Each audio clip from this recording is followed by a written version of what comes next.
Okay, in this video I will try to explain to you about discourse analysis and phonology. So let's start it. Discourse analysis and phonology. Phonology is a branch of linguistics closely related to phonetics. It studies the manner of organization and usage of the speech sound in natural language. Phonetics deals with a small chunk of language, yet it is in the connection with other linguistic disciplines like morphology, because adding morpheme may change the meaning of the word and their pronunciation. Phonetic is also related to syntax, as depending on a function of a word in a sentence, it can be pronounced differently with a shift parsal stress and with change intonation.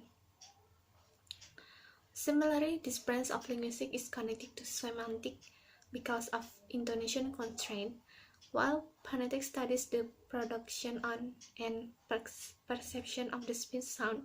For instance, in the expression London photography, phonetics could analyze all the sound present in the word London and photography, describing how they are produced.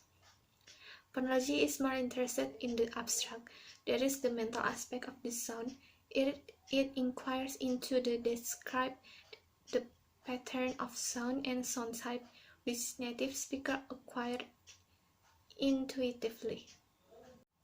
Pronunciation. Traditional pronunciation teaching segment sound of language into discrete items called phonemes, which produce meaningful contrast with other words. Vowel in words are generally affected by the surrounding consonant. According to Pennington and Richard, pronunciation is important to determine correct meaning of words. Pronunciation can cause problem or difficulty in understanding each other. Assimilation is concerned with one sound becoming phonetically similar to an adjacent sound. Sound that belong to one word can cause change in sound belonging to other words. When a word pronunciation is affected by sound in a neighboring word, we call this process assimilation. Rhythm. When we listen to a stretch of spoken English discourse, we often feel that there is a rhythm or regularity to it, which is a characteristic sound, different from other languages and not always well limited by foreign learners. Traditionally, rhythm has been considered as an important element in the teaching of spoken English. This is probably due to the two main factors.